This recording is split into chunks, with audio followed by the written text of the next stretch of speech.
Saludos en este día. Hoy veremos Isaías capítulo 38 y capítulo 39. Recordemos que en Isaías capítulo 37 ya el rey Senaquerib había sido asesinado por sus mismos hijos. Esta situación había sido ya planeada por Dios, porque Senaquerib también había planeado destruir la vida de Ezequías y todo su pueblo allí en la ciudad de Jerusalén. Ahora vamos a ver algo curioso, pero creo yo que no es casualidad, lo que le pasó a Ezequías en el capítulo 38 y que continúa también la historia en el capítulo 39. Dice Isaías en el capítulo 38 que Ezequías enfermó de muerte. No se especifica qué tipo de enfermedad tenía, solamente dice que tenía una llaga en la cual después Isaías hace algún tipo de curación con masa de higos e Isaías es sanado. Pero vamos a ver qué pasa, por qué Isaías se enfermó, qué es lo que sucedió, vamos a ver las causas y vamos a ver más que nada el trasfondo de la historia para que podamos entender las consecuencias del pecado en la vida de las personas, sobre todo también en la vida de los creyentes. Recordemos que las tribus del norte, las 10 tribus del norte y también las tribus del sur estaban en pecado. Y sobre eso vamos a hacer hincapié en este día. El pecado trae muerte y el pecado trae enfermedad. Como las 10 tribus del norte y las 2 tribus del sur no obedecieron la ley de Moisés, en la ley de Moisés se estipulaba que aquellos que no obedeciesen la ley padecerían las consecuencias de las maldiciones establecidas en la misma ley. Y una de las maldiciones establecidas en la misma ley de Moisés era que si no se obedecía esa ley, vendría muerte y enfermedad. Y eso es lo que le estaba pasando también a Ezequías allí en Jerusalén. No solamente 46 de las ciudades de Judá habían sido tomadas por el rey Senaquerib y muchos habían sido esclavos, habían perdido sus posesiones, sino que también ahora el rey Ezequías había enfermado de muerte. Viendo esta situación, cómo se planteaba hasta el momento todo lo que venía sucediendo, podemos deducir entonces que todo pecado trae sus consecuencias. Y es una de las cosas que tenemos que tener en cuenta y bien presente en nuestra vida para que podamos entender cómo es Dios y de la manera en que Dios muchas veces actúa en contra del pecado. Cuando pecamos, Dios al arrepentirnos nos perdona, pero las consecuencias del pecado se producen. Muchas veces, cuando pecamos, nosotros creemos de que al arrepentirnos las consecuencias no van a venir. Las consecuencias vienen inevitablemente y esta cosa la tenemos que tener muy presente para que nosotros temamos de no pecar, porque aquellas consecuencias pueden traernos desastres a nuestras vidas, como le trajo a la vida de Ezequías. Dice que Ezequías se enfermó de muerte e inmediatamente el profeta Isaías vino y le dijo: prepara tu casa porque de cierto morirás. Recordemos cómo Ezequías, dice la palabra de Dios, que vivió en buen camino de Dios y que hizo todo lo que a Dios le agradaba. O sea, cumplió la ley de Moisés al pie de la letra. Ni una jota ni una tilde, como dice la palabra, dejó Ezequías sin cumplir. Pero ¿por qué entonces Ezequías enfermó de muerte si nos cuenta la Biblia de que Ezequías fue un hombre obediente a Dios y que cumplió la ley de Moisés? Vamos a ver entonces acá las razones por las cuales Ezequías enfermó de muerte. Nos cuenta la historia en Isaías capítulo 38 y capítulo 39 de que Ezequías, cuando escuchó lo que le dijo Isaías en cuanto a su enfermedad, que habría de morir, lo primero que dijo Ezequías fue: bueno, al menos ya que Dios me ha perdonado y me dio 15 años de vida, ahora a partir de este momento por lo menos voy a tener paz durante mi reinado. Porque Isaías le dijo: Dios ha escuchado tu oración y te añadió 15 años más de vida. Entonces Ezequías en ese momento se puso muy contento, muy feliz por la situación de que Dios le haya perdonado su pecado y lo haya sanado. Y a partir de aquel instante Ezequías cometió un gran error. Una vez que estaba sano ya Ezequías de su enfermedad, se enteraron los babilonios de que Ezequías había estado enfermo y le enviaron regalos y algunos embajadores que llegaron hasta Jerusalén, y entonces Ezequías le mostró a los babilonios todos los tesoros que había dentro de Jerusalén, exactamente más que nada en los tesoros del templo. A partir de aquel momento, Isaías le llama la atención a Ezequías y le dice que por qué hizo eso, que no debería haberle mostrado a los babilonios el tesoro que estaba dentro del templo de Jerusalén. Entonces podemos ver con esta actitud de Ezequías cuáles son las razones por las cuales Ezequías se enfermó de muerte. Ezequías enfermó de muerte por la primera razón de que Ezequías era prácticamente avaro, o sea, dentro de su corazón había avaricia, dentro de su corazón había orgullo de las cosas que él tenía. Y esta cosa en los creyentes también es un pecado grave, la avaricia. Cuando nosotros nos aferramos a las cosas materiales, así como hizo Ezequías, que después que Dios le sanó de una enfermedad de muerte, prácticamente no tiene justificativo. ¿Cómo puede ser que Ezequías haya vuelto de la muerte y haya sido sanado por Dios y vuelva su corazón a aferrarse a los tesoros y a las cosas materiales de este mundo? ¿Cómo puede una persona que ha sido rescatada de estar al borde de la muerte volver a aferrarse a las cosas materiales? Así es el corazón del hombre. Por eso Ezequías tenía este tipo de actitudes, las cuales lamentablemente lo llevaron a una situación de enfermedad terminal, donde Ezequías prácticamente estaba a punto de morir. Pero la misericordia de Dios es incomprensible. Cuando Dios se le presenta a Ezequías, en las veces que Ezequías estaba pasando algún tipo de enfermedad o circunstancia o situación difícil, en el caso del ataque del rey Sennacherib, Dios se le presenta a Ezequías como el Dios de David. Con esto le quiere decir a Ezequías, no solamente estoy pensando en bendecirte a ti porque tú eres justo y porque obedeces la ley de Moisés, sino que también estoy pensando en bendecirte a ti porque yo ya hice promesas a David. O sea, ¿qué quiere decir Dios con esto? Que Dios muchas veces nos bendice a nosotros y muchas veces sigue y continúa los planes con nuestras vidas, no porque nosotros seamos justos o porque seamos buenos o porque hagamos las cosas bien en Dios, sino que Él nos bendice porque ya tiene Dios realizadas promesas anteriores a nuestra vida. Por ejemplo, yo te puedo decir en este momento las promesas que Dios Padre hizo en Cristo Jesús para nuestras vidas. Todas las promesas que Dios hizo en Cristo para nuestras vidas nos alcanzan a nosotros aun cuando nosotros le fallamos a Dios.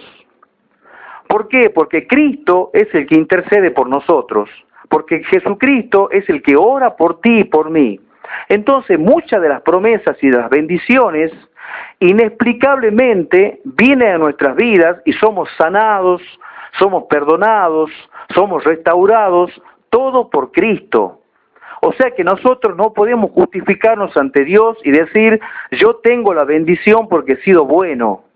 Ezequías tampoco tuvo la bendición de ser sanado por Dios por haber sido bueno, sino porque Dios ya le había prometido a David que de su descendencia se sentaría en su trono un Salvador, un reino eterno, el reino de su amado Hijo Jesucristo. Entonces, si el rey Sennacherib lograba destruir Jerusalén, hoy en día no existiría la nación judía. Pero sin embargo Dios amparó a la ciudad, la protegió y es por eso que hoy los judíos existen hasta el día de hoy. Por eso existen como nación. Por eso es que Dios también sanó a Ezequías. No porque Ezequías ha sido justo, ni porque haya sido bueno, ni porque haya hecho perfectamente bien las cosas. La ley de Moisés la cumplió bien, pero no perfectamente. Recordemos que Ezequías también le dio al rey Sennacherib el oro que estaba en las puertas del templo y los tesoros que estaban dentro del templo. Se lo dio al rey Sennacherib cuando el rey Sennacherib lo convirtió en tributario.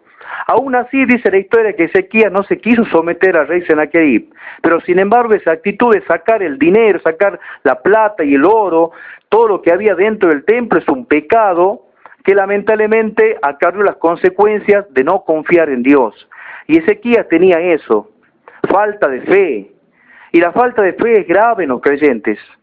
Pero para que vos tengas fe, para que Dios bendiga tu vida, como dice la palabra, Dios quiere que tengamos fe y se agrada a Dios de los que tienen fe en Él, es necesario que la fe crezca en nosotros. Y para que la fe crezca en nosotros, tenemos que leer la palabra de Dios y escuchar la palabra de Dios. Si no leemos la palabra de Dios, no la estudiamos, si no la escuchamos, la fe no va a crecer en nosotros. Pero como dice la palabra, tampoco hace falta de que nuestra fe sea grande. Simplemente nuestra fe, que sea como un grano de mostaza, moveremos montañas y montes delante de nosotros. Todos los problemas que puedan venir en nuestra vida, siempre y cuando esté alimentada nuestra fe por la palabra y el poder del Espíritu Santo, la fe que tengamos en nuestros corazones va a mover todo problema delante de nuestra vida, por más grande que sea. Y eso es lo que Dios quiere para nosotros. Dios quiere que nosotros caminemos en la fe de su amado Hijo Jesucristo. Pero la fe, como te decía hace un momento, tiene que ser alimentada. La fe tiene que ser cada día alimentada como usted se alimenta de los alimentos diarios. Leer la palabra de Dios. Recuerde que la palabra de Dios dice, no solamente de pan vivirá el hombre, sino también de toda palabra que sale de la boca de Dios. Y el creyente no puede darse el lujo de no leer la palabra una semana ni un mes. El creyente tiene necesariamente que alimentarse de la palabra de Dios. Un ayuno, una oración, es lo mejor que puedes hacer para que vos comiences a dejar las cosas de la carne y comenzar a vivir en las cosas del Espíritu. Ayer cuando estaba en internet, tuve la alegría de que un muchacho, un hombre, un joven, me respondió de que estaba excelente el video que yo había puesto hace unos días atrás, por la sencilla razón de que él había visto en ese video cómo la persona puede salir de los problemas sexuales estudiando la palabra de Dios. Entonces él puso excelente comentario. Y yo me regocijé en ese momento, me puse feliz, porque pude entender que una persona comprendió lo que yo le estaba enseñando y lo que le estaba diciendo.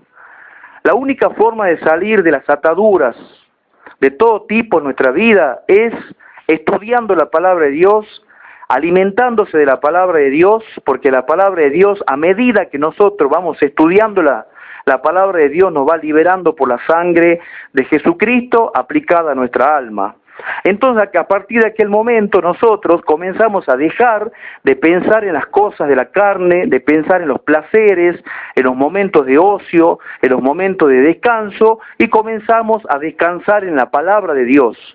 Y la palabra de Dios comienza a ser nuestro deleite. Es lo más dulce para nosotros, lo más bueno para nuestras vidas. A partir de aquel momento la palabra de Dios comienza a ocupar aquellos lugares, aquellos espacios, aquellos tiempos a los cuales le dedicamos a las cosas de esta tierra. Jesús dijo, pongan la mira en las cosas de arriba. Y poner la mira en las cosas de arriba es leer también la palabra de Dios. Cuando usted lee la Biblia, usted está estudiando la Biblia, entonces usted está poniendo la mira en las cosas de arriba y no en las cosas de esta tierra. Ahora, si nosotros le dedicamos más tiempo a no leer la Biblia y nos dedicamos más tiempo a hacer las cosas, por ejemplo, la televisión, el cine, el esparcimiento, las vacaciones y tantas otras cosas más, o el mismo ocio simplemente de no querer estudiar la palabra de Dios, lo único que nos espera es ser creyentes estancados en nuestra vida para toda la vida y toda la existencia. No vamos a poder avanzar jamás. Siempre vamos a estar trabados en todas las situaciones. Después no nos quejemos cuando las cosas no nos avancen en nuestra vida. No nos quejemos cuando nosotros comencemos a enfrentar situaciones en nuestra vida en la cual vemos que todo está trabado, vienen enfermedades sobre nosotros, vienen problemas, dificultades, no lo podemos resolver, las cosas se hacen cada vez más difíciles y después hay muchos creyentes que terminan apartados en su corazón de la presencia del Señor. Y estas cosas no tienen que pasar en nuestras vidas. Así como le pasó a Ezequías, no nos tiene que pasar. Vemos entonces que Ezequías tenía avaricia en su corazón. Habiendo sido sanado por Dios de una enfermedad terminal, apenas fue sanado, su corazón se volvió a aferrar de las cosas materiales. Pero otra cosa también que me llamó mucho la atención es que el profeta Isaías le dice a Ezequías que durante su gobierno iba a haber paz, pero que los hijos de Ezequías iban a ser esclavos en Egipto. ¿Y saben qué respondió Ezequías? Bueno, al menos, por lo menos durante mi reinado va a haber paz. ¿Qué le pase a mis hijos? Eso a mí no me interesa. Así prácticamente le contestó Ezequías al profeta Isaías. ¿Eso qué quiere decir? Eso quiere decir egoísmo. Porque no puede un padre no pensar en sus hijos. No puedes vos como creyente darte el lujo de pecar en tu vida como padre y no hacer las cosas bien como padre, sabiendo que todo lo que tú hagas, sea bueno, sea malo, va a repercutir en el futuro de tus hijos. Todo eso va a redundar en que tus hijos tengan éxito o fracaso el día de mañana. Porque vos como padre tenés que estar lleno del Espíritu Santo. Y si vos como padre estás lleno del Espíritu Santo, tus hijos en el futuro van a tener un futuro excelente en Cristo Jesús. Entonces después cuando tus hijos estén en la droga, o si tus hijos caen en la prostitución, o caen como yo he visto hace unos días, lamentablemente he visto el caso de una mujer que tiene a uno de sus hijos en una situación parecida a la prostitución, y eso lamentablemente es triste. Es triste ver cómo una madre sufre cuando uno de sus hijos anda por malos caminos. Pero es necesario de que volvamos con nuestro corazón a Cristo y seamos sinceros y honestos con Dios. Desechemos de nosotros la avaricia, saquemos de nosotros el egoísmo y veamos cómo las cosas van a cambiar en nuestra vida siempre y cuando Dios pueda ver en nosotros la sinceridad. Mire cómo Ezequías fue sanado por Dios después de que Ezequías le dijo a Dios que Ezequías quería vivir para adorarle y para alabarle. Y Dios lo sanó. Pero Dios toma en serio nuestras palabras. Ezequías le habló a Dios, pero sin embargo, en lo más profundo del corazón de Ezequías volvió a salir la avaricia y el egoísmo. Si vos le prometés algo a Dios, y si le decís a Dios, yo voy a hacer esto y yo voy a hacer aquello para ti, lo tenés que cumplir. Porque Dios se toma muy en serio todas las cosas que le decimos, muy en serio. Y Él quiere, al tomarse en serio las cosas que le decimos, que nosotros seamos bendecidos, porque al final de todo, Dios es Dios y va a ser eterno siempre, pero nosotros somos seres humanos que pasamos en este mundo con 70, 80, 90, 100 años como máximo y después dejamos de ser. Y Dios lo que quiere hacer con nuestra vida es darnos la vida eterna en Cristo Jesús. Por eso Dios quiere que seamos bendecidos y el interés más grande que tiene Él es que nosotros seamos bendecidos. Porque nosotros necesitamos la bendición, porque somos seres humanos, somos personas débiles, somos personas frágiles, y más que nada a nosotros nos hace falta la bendición, la mano de Dios, la bendición en todo sentido. Que el poder de Dios se manifieste en nuestra vida de forma urgente, de forma necesaria, y eso es lo que necesitamos. No nos pase como le pasó a Ezequías, que tengamos que lamentarnos delante de Dios, y después nuestro corazón se vuelva a la avaricia y al egoísmo. Que Dios te bendiga y ya veremos también los capítulos siguientes de Isaías.